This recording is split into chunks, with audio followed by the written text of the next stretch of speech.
Vaig a donar pas als següents convidats. Vine amb mi. On vols que sigui? Els següents convidats, aquí mateix. Sí? I així vagin pujant a l'escenari, nosaltres podem seguir comentant mentre pugen a l'escenari totes aquestes qüestions.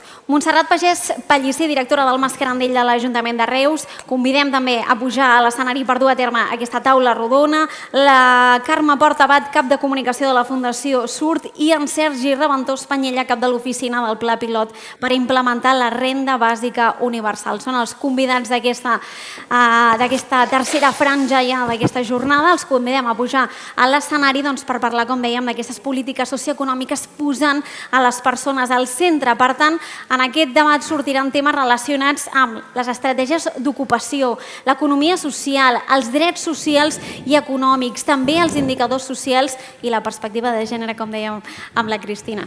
Així que els convido a pujar. Mentrestant, els faig lloc.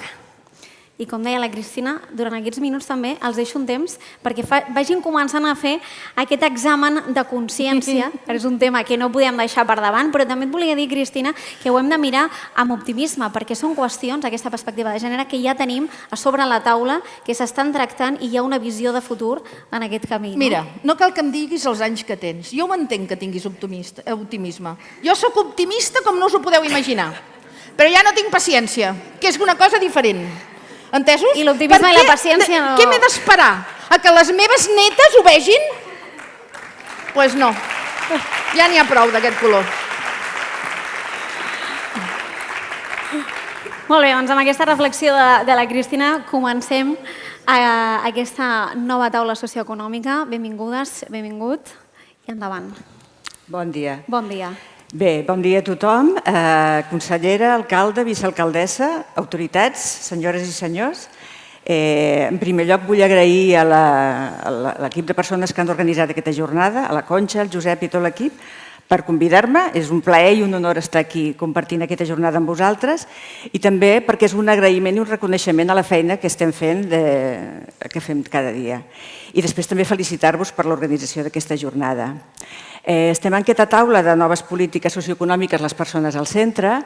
Jo parlaré d'economia social i solidària. Intervendré 10 minuts i parlaré de l'economia social i solidària. Recordin que poden prendre nota i enviar les seves preguntes i així després també tindrem temps per compartir-les. Molt bé. En primer lloc, però, explicaré qui som. Jo vinc aquí a representar Mascarandell. Mascarandell som el Servei Públic de Desenvolupament Local i Ocupació de l'Ajuntament de Reus. I des de la Regidoria d'Empresa i Ocupació de l'Ajuntament de Reus treballem i executem el que són les polítiques actives d'ocupació a nivell municipal. Això vol dir que donem servei públic a les persones i a les empreses de la ciutat i del territori. I quan parlo de persones, parlo de totes les persones de 16 a 65 anys, que és la seva vida activa, en diferents moments de la vida, en diferents moments personals i professionals. I quan parlem d'empreses, parlem de professionals, d'autònoms, d'empreses grans, petites, mitjanes i de tots sectors, que també estan en diferents moments de la vida professional de l'empresa.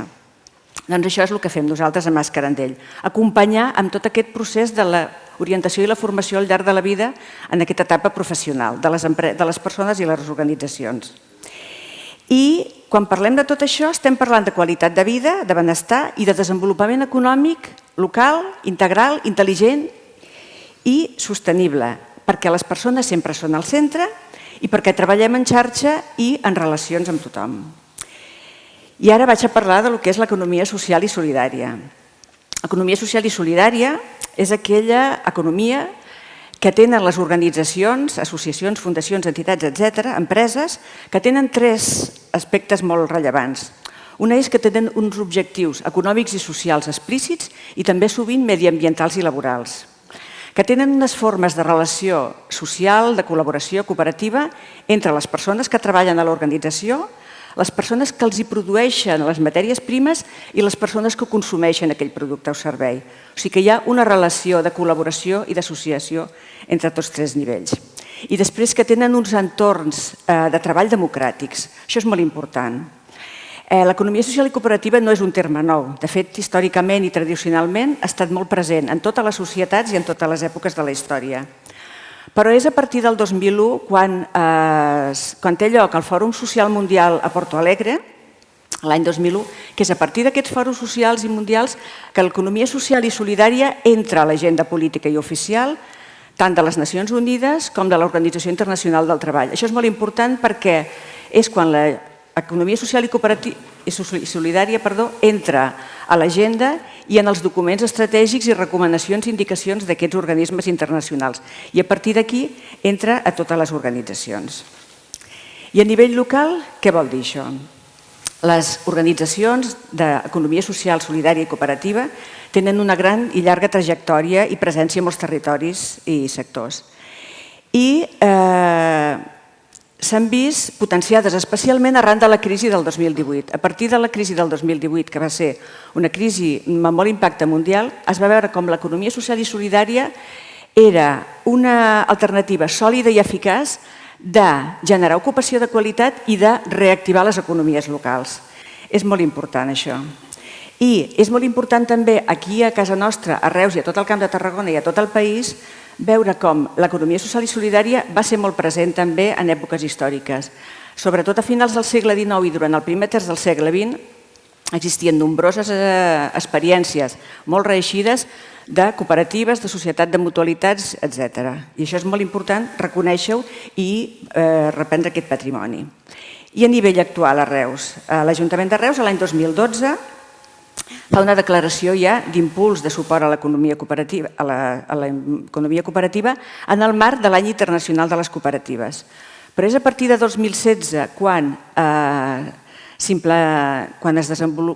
despleguen la xarxa d'ateneus cooperatius que promou el Departament de Treball de la Generalitat, que es constitueix l'Ateneu Cooperatiu COPCAM, que és l'Ateneu Cooperatiu del Camp, i l'Ajuntament de Reus comença a participar en aquest Ateneu Cooperatiu a través dels dos ens instrumentals, de Redessa i del propi Mas Carandell, i a partir d'aquelles hores és quan tot el que és l'economia social, solidària i cooperativa a la ciutat es dinamitzen molt. I a partir d'aquí, i aprofitant això, també vull agrair la feina que s'està fent des de COPCAM i en col·laboració amb COPCAM, perquè gràcies a la feina que s'està fent estem nosaltres avui aquí i perquè gràcies a la feina que s'ha fet en col·laboració amb l'Ateneu Cooperatiu COPCAM s'ha dinamitzat molt tot el tema de l'economia social, solidària i cooperativa a la ciutat de manera transversal. I vaig més endavant, l'any 2019, l'Ajuntament de Reus entra a la xarxa de municipis per l'economia social i solidària, a la X+. El ple de l'Ajuntament de Reus l'any 2019 aprova per unanimitat l'adhesió de Reus amb aquesta xarxa. Amb aquesta xarxa que ja són més de 50 ajuntaments i municipis de tota Catalunya i que és una xarxa de compartir i de treball conjunt que promou també molt els aspectes de l'economia social i solidària. En aquesta xarxa, des de Reus, estem treballant en els grups de moneda local, de cooperatives de cures, de promoció del comerç i consum local, del sector agroecològic i també de la compra social responsable. I si abans dèiem que a partir de la crisi del 2008 l'economia social i solidària es potencia molt a nivell global, la crisi derivada de la Covid fa un impuls important de l'economia social i solidària a la ciutat de Reus.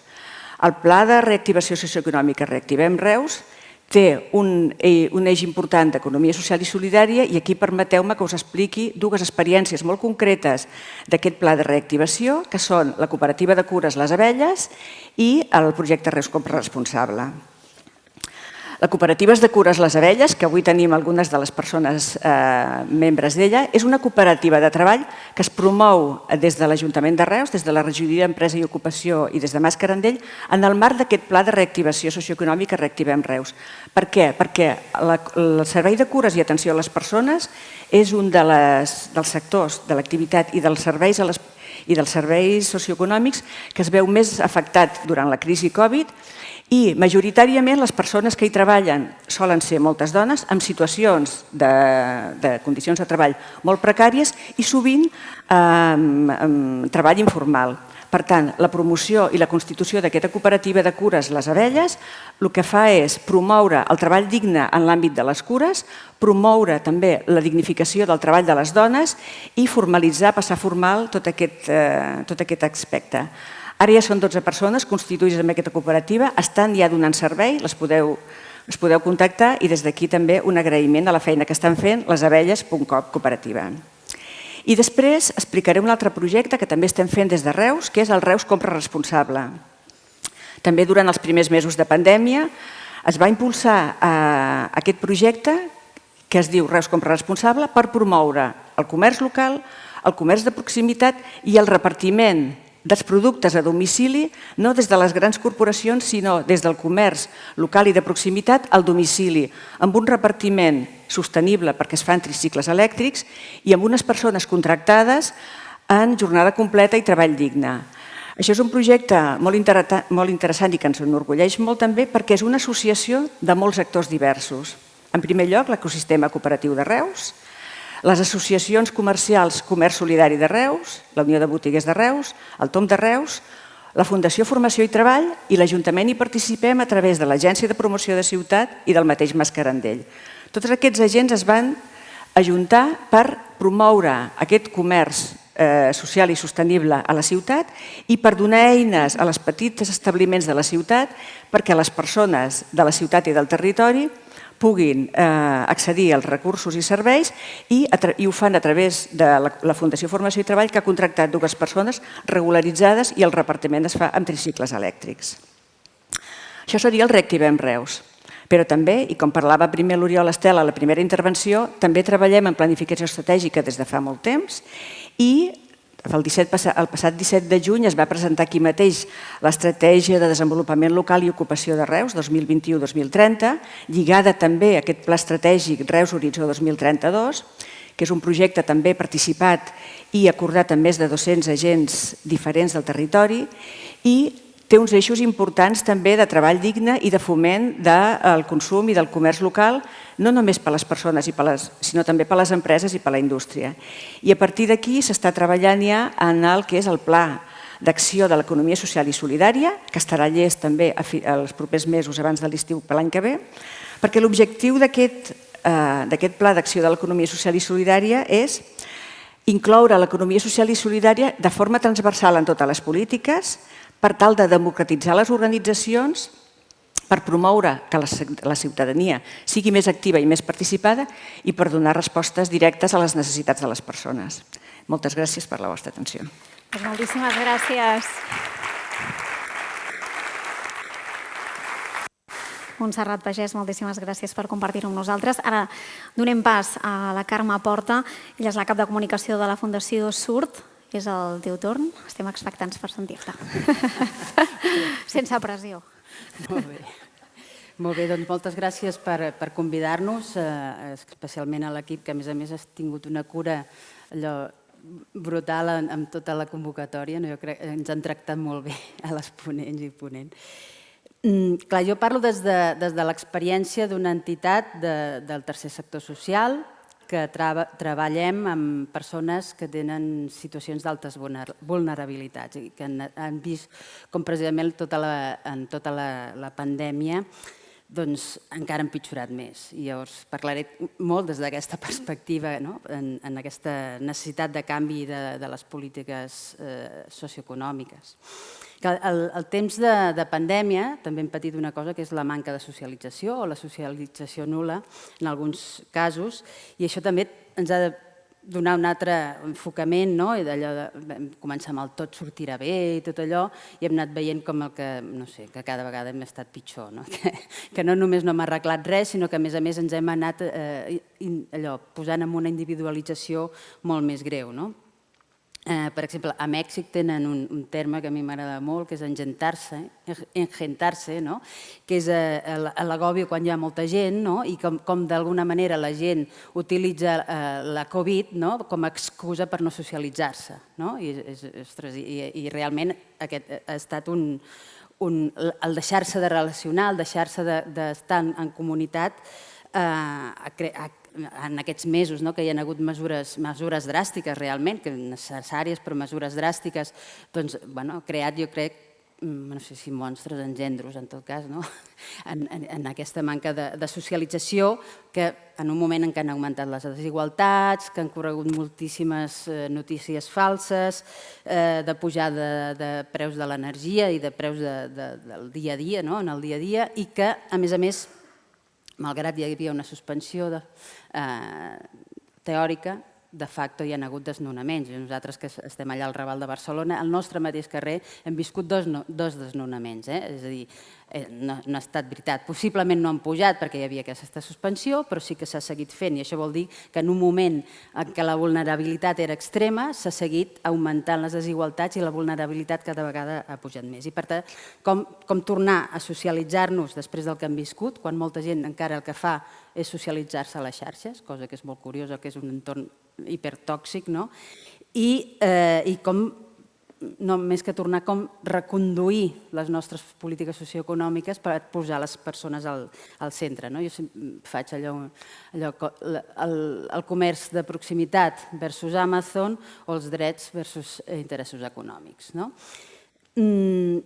Doncs nosaltres el que pensem és que ha d'haver-hi una recuperació econòmica des de la visió dels drets de les persones, en un moment que precisament s'ha aprofitat per fer allò que no s'ha dit, i que s'ha creat molta confusió, hi ha hagut molta desinformació, i aquí no m'estendré perquè la Cristina ho ha dit molt, les dones ho hem sofert molt en pròpia pell en un moment en què el patriarcat, que ja estava profundament arrelat, ha naturalitzat aquestes desigualtats i en aquest moment de forma extrema. De fet, s'han perdut molts llocs de treball en l'àmbit informal altament feminitzats i això ha produït una debacle de moltes famílies que ja estaven en una situació molt extrema, d'extrema pobresa, però també ens ha posat els sectors essencials, que són també els més feminitzats i els que pitjor pagats, han estat els més exposats durant la pandèmia, tot l'àmbit social, sanitari, de neteja, d'atenció a la dependència, etc. Comerç, treball de cures. En aquest context, les xarxes de suport ciutadanes han donat una resposta efectiva i urgent, però és evident que aquí cal també que la resposta d'alguna manera institucional es vagi adaptant a aquest tornar o a aquesta reconducció de posar les persones al centre d'alguna manera a nivell econòmic i social, i la Cristina ho ha dit molt bé, tot el tema d'aquest subjecte polític aparentment universal, que és el patriarcal, però no només patriarcal, jo diria és subjecte polític normal, universal, sobre el qual seguim desenvolupant, malgrat ho intentem. Jo crec que des de les institucions hi ha molt discurs i possiblement la pràctica és molt difícil de trencar com d'allò que s'ha fet sempre. És allò, aquest subjecte d'home, adult, heterosexual, blanc, propietari, capacitat. Jo encara diria una cosa més en un moment en què les persones refugiades i aquests desplaçaments massius de població cada vegada seran més grans, que és persones en situació administrativa regular. Jo crec que és un tema que haurem de tenir molt en compte, no només ara, sinó en els propers anys.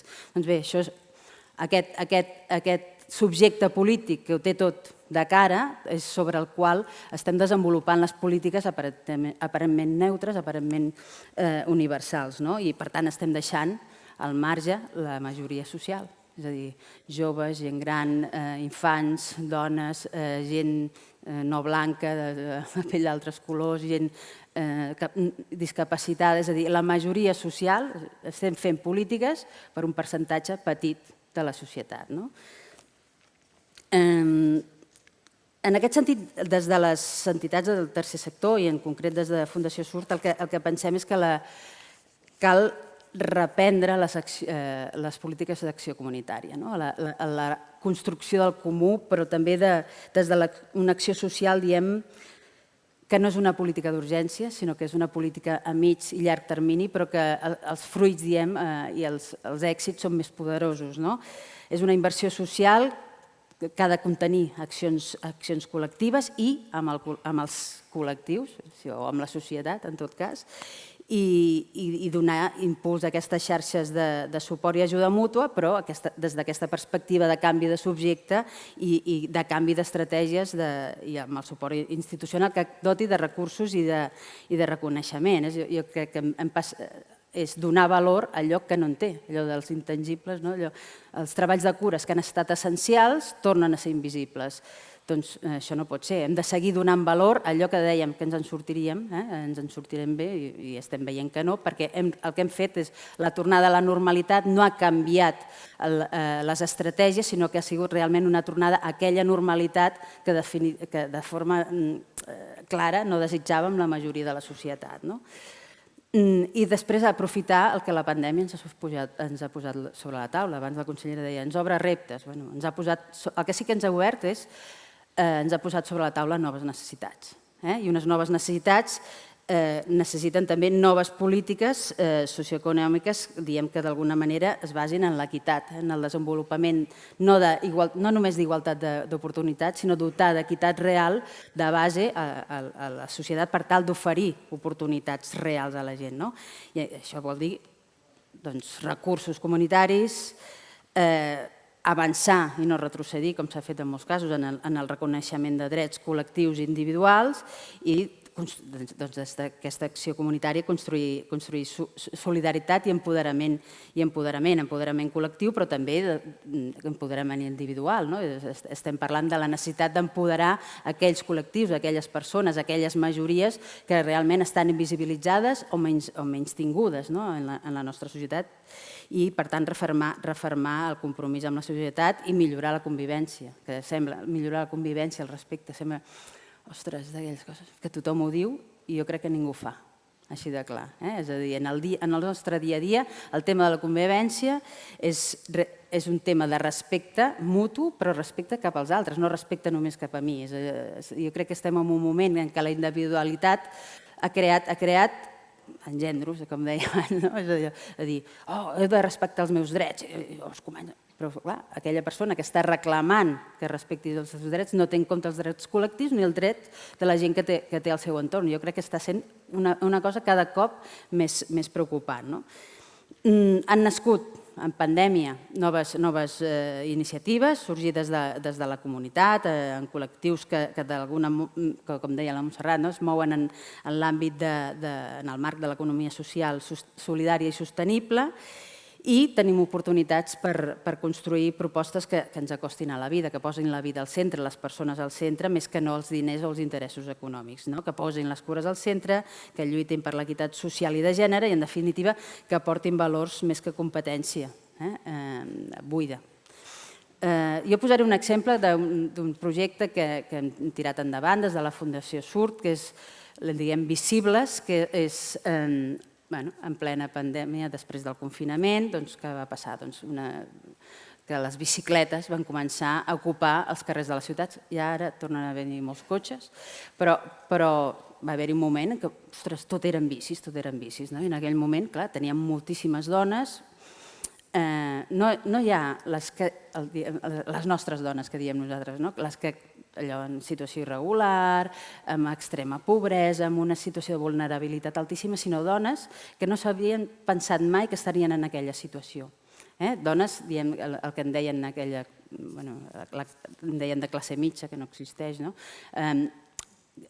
que s'havien quedat sense feina i venien als nostres serveis perquè no sabien per on tirar. I era gent que portava moltíssims anys treballant i que mai li havia faltat de res i que de cop es trobava en una situació molt preocupant. Llavors vam dir, ostres, tenim ara una oportunitat que té a veure amb l'economia social, amb la sostenibilitat i amb l'energia verda i, a més, amb la creació de llocs de treball. I ens vam posar en marxa un procés de formació de dones en mecànica de bicicletes amb la intenció que un cop formades, estem encara en plena formació de la segona fase, de formessin una cooperativa. Ara estem precisament formant-les en aquestes competències de creació de cooperatives. I a partir d'aquí, tot això ho anem estenent i estem creant tota una sèrie de marc per donar suport a aquestes dones que crearan una cooperativa de mecànica de bicicletes, de reconversió de bicicletes de tracció humana amb elèctriques, etcètera, i que es dedicaran també als patinets elèctrics aquests, tot això que s'ha posat de moda, i d'alguna manera estem dient, posem O sigui, de la necessitat en fem virtut.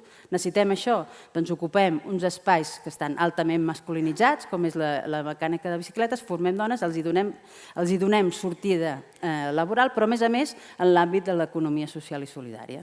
Doncs pensem, és la manera, d'alguna manera, de pensar de forma transversal i àmplia, com nosaltres interpretem amb un projecte que és molt petit encara, no?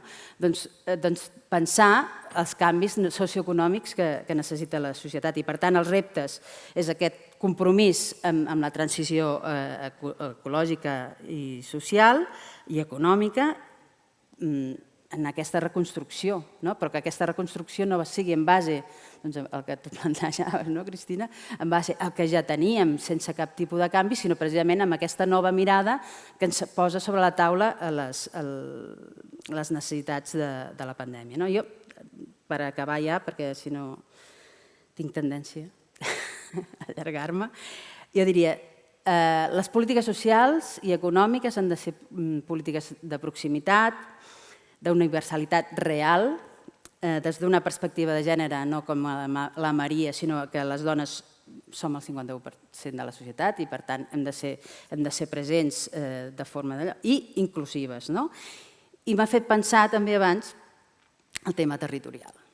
És a dir, a mi em sembla horrorós que d'aquí a uns quants anys el 70% de la societat visqui en grans ciutats, en grans metròpolis, perquè penso precisament que el que hem de pensar és una societat on l'equitat territorial estigui ben pensada, que no vingui una pandèmia, tothom que pugui de la ciutat fugi a fer teletreball al camp, a la gent del camp, a l'àmbit més rural, diem, i la que no pugui s'hagi de quedar a les ciutats en petits cubicles. I jo crec que hem de dotar de bons transports, de bones xarxes, d'una equitat territorial que actualment no tenim. I amb això els municipis teniu un paper clau.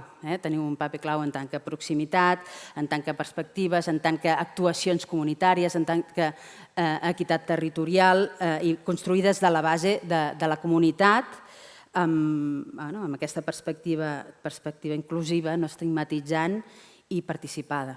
És allò que possiblement, quan parlem d'estratègies, sovint ens deixem la pota de la participació social de forma àmplia i jo crec que és molt important. I moltes gràcies. Perdoneu perquè m'he allargat.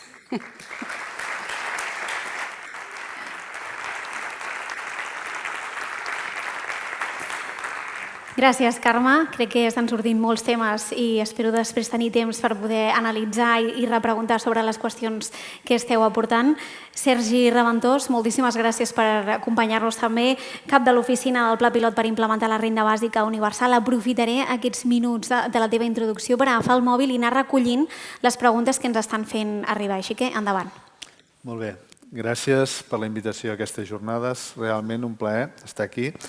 Tot just em va arribar, crec, la invitació fa 2 mesos, el mateix dia que prenia possessió de l'oficina del Pla Pilot per la implementació de la renda bàsica. Aquesta oficina, que depèn de la Conselleria de Presidència, té per davant la tasca de fer el disseny, l'execució i la posterior avaluació d'un pla pilot sobre la renda bàsica universal a Catalunya.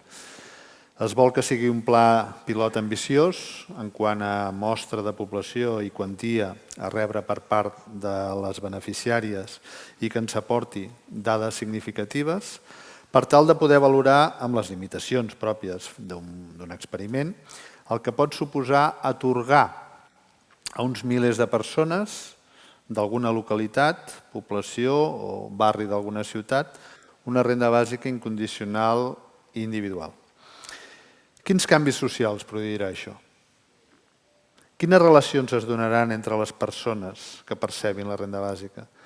Quins avantatges respecte a les actuals rendes condicionades podrem observar? Quines millores en salut i en benestar es podran donar amb aquests 2 anys de durada del pla pilot? Quins projectes cooperatius o negocis es crearan durant aquest temps? Tot això i més ho volem provar en aquest pla pilot. Però què és la renda bàsica, que darrerament se'n parla tant, i fins i tot el mateix papa francès se n'ha fet ressò darrerament? La renda bàsica és una assignació monetària regular mensual a càrrec de l'Estat o administració competent que transfereix a totes les persones, ciutadanes o persones acreditades, i està deslligada de qualsevol condició i sense cap requisit.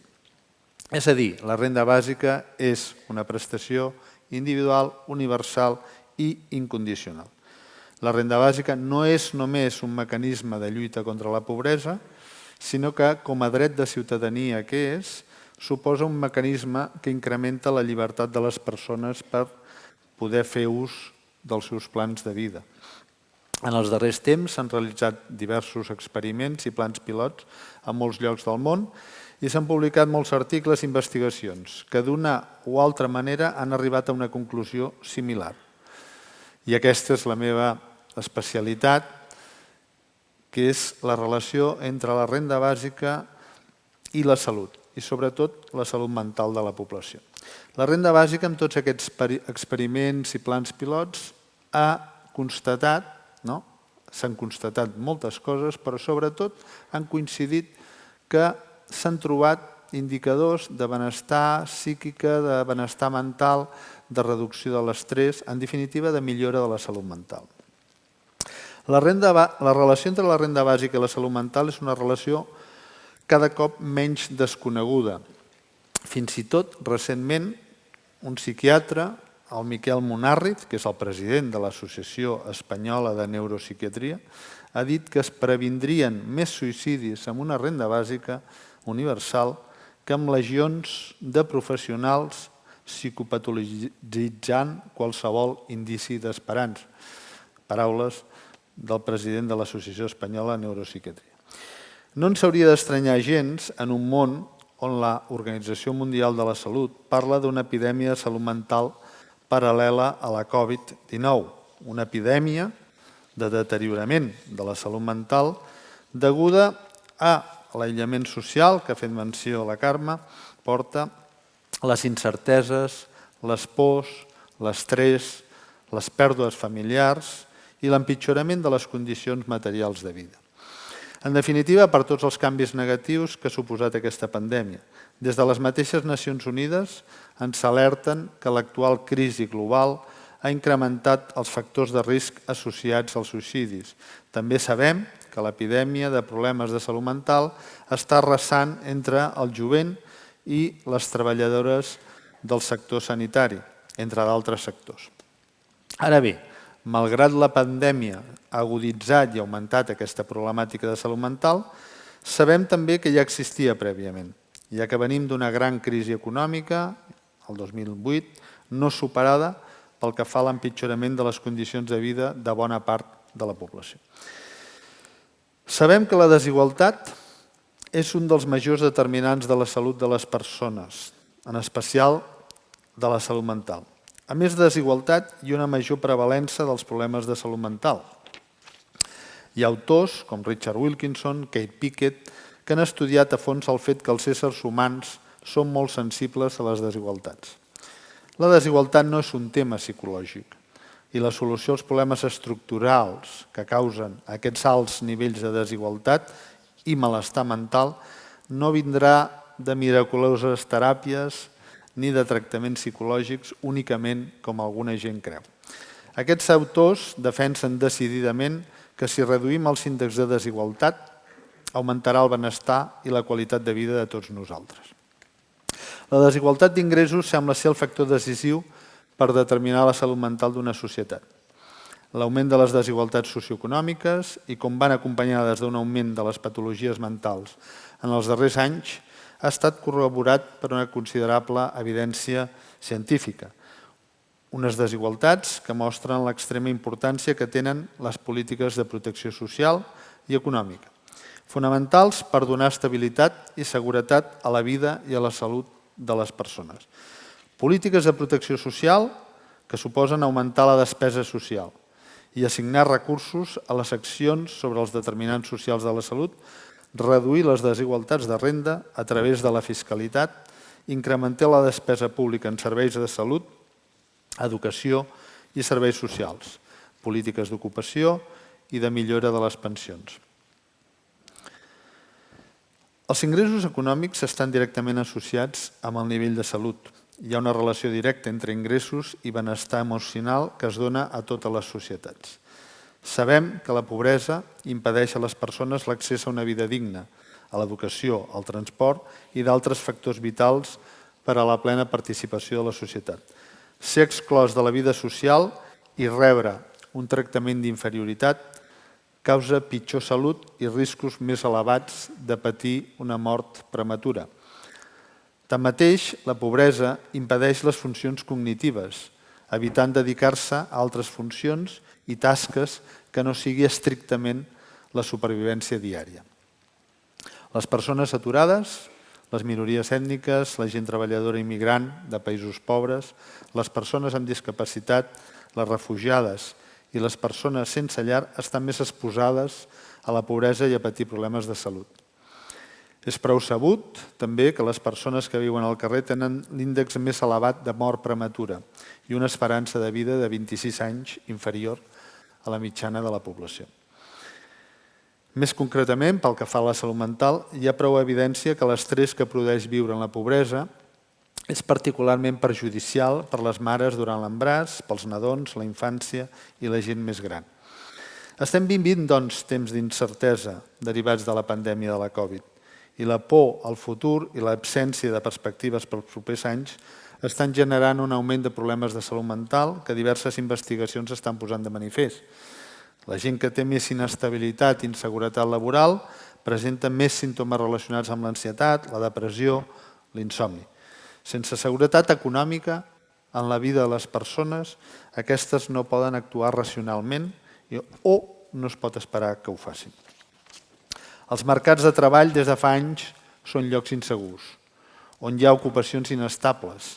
Les entrades i sortides intermitents en les feines són freqüents, habituals. Les incerteses econòmiques considerables i els malestars psicològics passen factura a la salut mental quan els ingressos o els salaris perillen. Cal, doncs, garantir uns ingressos per tota la ciutadania. Entre moltes raons, també per protegir la salut de tota la ciutadania. La renda bàsica és una de les propostes que durant els darrers 35 anys han estat molt estudiades i en alguns llocs també experimentades i analitzades amb uns resultats generalment positius. La importància de tenir uns ingressos econòmics regulars o una seguretat econòmica pel que fa a la salut mental s'ha posat de manifest en distints estudis, simulacions i experiments que s'han realitzat al voltant de la renda bàsica. Llocs tan diversos com Finlàndia, Kènia, Índia, Barcelona, Canadà, Califòrnia, Namíbia, Països Baixos, entre d'altres, han mostrat majoritàriament que la salut mental i la tranquil·litat psicològica han sortit beneficiats. L'impacte que ha tingut la renda bàsica en aquests determinants socials de la salut en aquestes comunitats ens fa pensar que si el seu caràcter fora més definitiu, no transitori com han estat en aquestes experiències, i amb més cobertura i quantia econòmica, podríem probablement tenir uns efectes de transformació social molt interessants. Em centraré en 2 punts també que guarden relació amb els possibles efectes en la salut d'una possible implantació d'una renda bàsica en base a les dades d'aquests experiments. La seguretat econòmica que pot proporcionar la renda bàsica podria reduir molt l'estrès que actualment pateixen molts sectors de la població, com els que he anomenat. Persones aturades, treballadores amb contractes precaris, treballadores afectades per expedients de regulació, població immigrant de països pobres, gent que realitza accessos de jornada o tenen 2 o més feines per arribar a final de mes. Condicions que impacten directament en la salut mental de la població. La pèrdua involuntària també de l'ocupació provoca aquesta gran sensació d'inseguretat econòmica i vital. Perdre el lloc de treball, però disposar d'una renda bàsica, suposaria afrontar la situació de forma molt menys angoixant i, per tant, podria ser un bon factor de protecció per la salut mental. Una de les conseqüències més assenyalades de la renda bàsica seria la gran mitigació de la pobresa, fins i tot permetria de manera realista plantejar la seva efectiva erradicació si superés el llindar de la pobresa. No només possibilitaria treure milions de persones de la pobresa, sinó que construiria un suport de protecció al ser preventiva i no pal·liativa, al percebre ex ante i no a posteriori després de caure en una situació de pobresa. Un altre factor és que els sectors més castigats en el mercat laboral, ja sigui per les condicions de precarietat o pels baixos salaris, en el cas de bona part dels joves, dels immigrants pobres, de moltes dones, podrien tenir amb la renda bàsica un matalàs econòmic més estable, augmentant la seva capacitat de decisió de continuar o no en una feina que els està perjudicant la seva salut. Tenir garantida, per tant, una renda bàsica incondicional al voltant del llindar de la pobresa i que sigui compatible amb altres fonts d'ingressos facilitaria que moltes persones poguessin entrar al mercat de treball sense por de perdre la renda bàsica, a diferència de les prestacions actuals, condicionades, que provoquen en molts casos l'anomenada trampa de la pobresa i que es dona quan una persona perceptora d'un subsidi condicionat no té cap incentiu a cercar una feina i a realitzar un treball remunerat, doncs implica la pèrdua total o parcial d'aquesta prestació. Tampoc afavoriria el petit frau fiscal, que es genera pel fet de cobrar un subsidi juntament amb una feina en negre o submergida per complementar uns subsidis d'uns imports molt escassos i que no cobreixen les necessitats bàsiques. Doncs no cal insistir molt tampoc en el fet que per les persones que pateixen de problemes de salut mental no podrien tenir una certa tranquil·litat psicològica amb una renda bàsica. Vaig acabant. Sabent que la seva subsistència no dependrà d'una alteració o variació en el seu estat psicològic i que això li podrà suposar perdre la feina. En aquests temps de crisi econòmica derivada de la Covid, aquesta situació d'incertesa s'ha aguditzat considerablement. També s'han realitzat estimacions de les despeses econòmiques que ens podríem estalviar amb una renda bàsica, malgrat a hores d'ara es fa difícil d'estimar, però una part d'aquests costos és molt probable que es reduïssin sobretot pel que fa a determinat tipus de trastorns, ansietat, estats d'ànim, etc. La OMS va fer un informe fa uns anys en el que es va quantificar que els costos socials per causes atribuïdes a problemes de salut mental s'estimava entre el 3 i el 4% del producte interior brut d'un país. No és poca cosa. Tanmateix, les relacions assistencials entre usuaris i professionals dels serveis socials haurien d'estar més orientades a tractar determinats problemes i ajudar les persones vulnerables a ser més independents i capaços. No tant a dedicar esforços a haver de controlar i a fiscalitzar les seves prestacions, les seves pensions. Crec que són bones raons per defensar aquesta proposta. Estic obert a tot tipus de preguntes. Gràcies per la vostra atenció.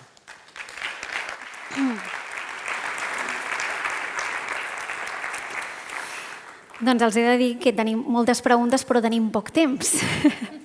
M'agradaria que no fos així, hem d'escollir una pregunta de totes les que hem rebut i us demanaria un exercici bastant difícil, que és el de sintetitzar al màxim amb un titular la resposta d'aquesta pregunta que ara us traslladaré a tots quatre.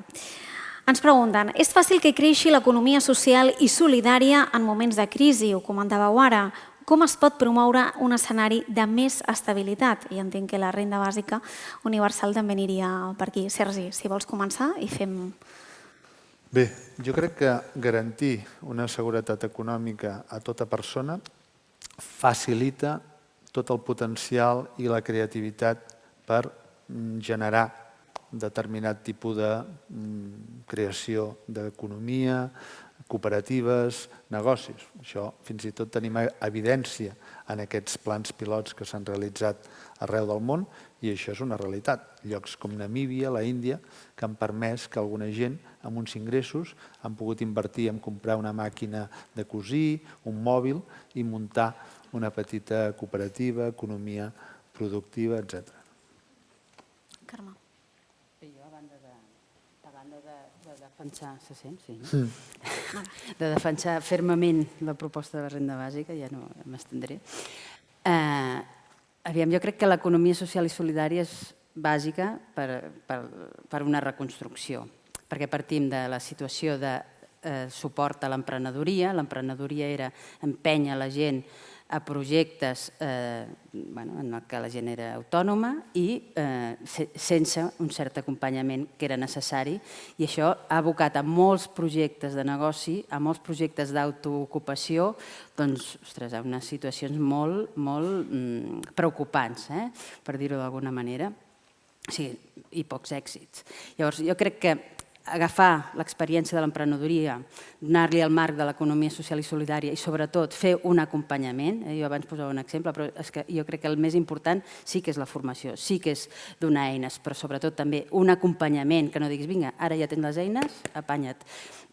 Ostres, és imprescindible. I en aquest acompanyament anem creant petits o grans negocis, llocs de treball amb salaris dignes, salaris indignes i per sota de les condicions necessàries en tenim un munt, per molta gent. I, a més, de forma pròxima. És a dir, jo crec que la proximitat, en aquest sentit, és la base també de la recuperació social i econòmica d'aquest país. I aquí els municipis, torno a dir, tenen un paper clau. I ens posaves exemples també, com el projecte de les bicicletes. Montserrat, a nivell públic també. Sí, totalment d'acord amb el que han dit ells dos també, i penso que és important això, com he dit abans, que l'economia social i solidària no és una moda d'ara, sinó que és un tipus d'economia que fa molts segles que existeix a molts llocs del món, i a part de tot això que deia la Carme i el company, és que en organitzacions que treballen amb l'economia social i cooperativa vol dir que totes les persones cooperen, es posen totes les intel·ligències a treballar per un objectiu comú, per un bé comú, i donen resposta a necessitats concretes. Per tant, penso que és aquesta la base de la cooperació, del treball conjunt, òbviament, amb unes condicions de treball i salaris, òbviament, dignes, però si es posen totes les persones de les diversitats existents a treballar conjuntament per un objectiu, vol dir que és la forma més democràtica que hi ha i que tothom treballa pel benefici propi i de l'entorn. Atenció, que ha tornat a sortir l'aspecte de totes les intel·ligències, Cristina, que tu també ho destacaves. Puc dir alguna cosa de la renda o no? Sí, clar. Ah, gràcies. No, és que no us agradarà, però també vigilo. I vigilo perquè fa 35 anys que llegeixo sobre renda bàsica, que vaig ajudar la Dolors Bassa, jo no era res en l'equip, però vaig participar de la iniciativa de la renda garantida de ciutadania, que va ser això perquè en aquell moment no podia ser més, però tinc molts interrogants per precisament tots els exemples que has posat. I està molt bé que parlem de salut mental i és fonamental. Treballo amb dones sense papers que surten a les 9 de casa i arriben a les 5 de la matinada, a les 9 de la nit, per treballar 2 hores i mitja, per com estan els transports i per com és l'àrea metropolitana, aquesta tan meravellosa que tenim, però a més, i sé el que els suposaria amb elles no tenir l'estrès d'haver de treballar en aquestes condicions. Per tant, no hi estic posant un pro d'avançada, però sí que sé que els resultats no han estat els previstos. No han estat els previstos també perquè fem experiments a curt termini i el mercat és com és. I sobretot per una cosa, la pobresa és relativa. Per tant, una cosa és que diguem, tenim les necessitats bàsiques cobertes i hem de definir molt bé què són aquestes necessitats, perquè això no està escrit en els manaments. Estic tan religiosa que no sé què em passa, però vull dir que no està escrita a foc i pedra a Montserrat, no ho sé on, ara no sé on buscar, sinó que això és una construcció social. I la pobresa és relativa, torno a dir. Mentre hi hagi una Amancio Ortega, tots els altres serem pobres, encara que lliguem els gossos amb llonganisses. I, per tant, hem d'estar amatents. No per res, per no gastar recursos i que la gent pobra, que la gent que pateix les desigualtats segueixi esperant a veure què li arriba. Ho sento, però havia de posar aquesta falca i ja està. I ara què em preguntaves? La intel·ligència. Ah, sí, la intel·ligència. Doncs mira, posem intel·ligència, però posem intel·ligència diversa. Escolta, no siguem presoners dels nostres mateixos pressupòsits. Escolteu-me, evidències i evidències. Evidentment, cocreació, tu ho has dit, Carme, i en principi és la filosofia. Fem les polítiques públiques amb la gent. Coneixement, política, és a dir, les persones que esteu a l'administració, nosaltres hi hem de posar l'evidència, els que som científics. Vosaltres hi heu de posar el sistema ideològic, és a dir, quin país, cap a on anem. I després hi hem de posar la gent, la ciutadania, perquè han de dir la seva. I de les tres coses ha de sortir. Aquest tipus d'intel·ligència és la que reclamo. I una intel·ligència no pura, infusa. Una intel·ligència que tingui molt clar des d'on parteix i com de sexista és, i com de classista és, i com de racista és, i com tots els istes, i com... Enteneu? I això ho hem de treballar entre tots i totes, perquè jo crec que tothom té, o almenys considero que els que estem aquí i els que esteu en el públic tenim molt bona voluntat, si no, no hi seríem aquí, sí o no? Estem realment aquí perquè alguna cosa vagi millor, perquè ens preocupa la ciutadania, ens preocupa, i a mi em preocupa la meva vida la primera, no us enganyeu, que vaig a Vella i veig que això anem pel pedregar, i ho dic molt seriosament. Vella ben conservada, però vella. Entesos? I això és un problema a la nostra societat. Però sobretot ens preocupa també com viu l'altra banda de la ciutadania, aquella que no forma part del nostre cercle, perquè el nostre cercle és molt semblant a nosaltres. Ens preocupa, per això estem aquí.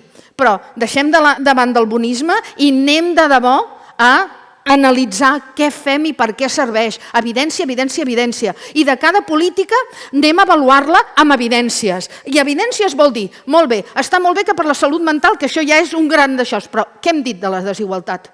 Què hem dit de les desigualtats? Què hem dit de la pobresa? Ens està funcionant o no? I per què? Vol dir que hem de canviar d'iniciativa? Potser no, però potser sí que l'hem de redefinir. Perquè he vist masses exemples en què la cosa ens fa una mica figa. I per això estem aquí. Home, sí, evidentment. Per redefinir per vostè aquestes noves estratègies, amb ganes, amb contundència, molta intensitat, com ens està traslladant avui la Cristina. Tenim moltíssima feina a fer. Crec que és important alguns missatges que ens ha deixat aquesta taula socioeconòmica, la millora de la convivència, la salut mental al centre del debat, al centre de les polítiques per prevenir també suïcidis, com ens deia en Sergi.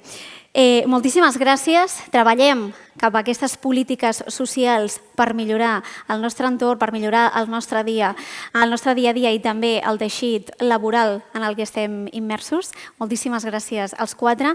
Continuem. Tenim una petita pausa, però res, de seguida tornem amb moltes més qüestions en aquesta jornada de debat. Merci.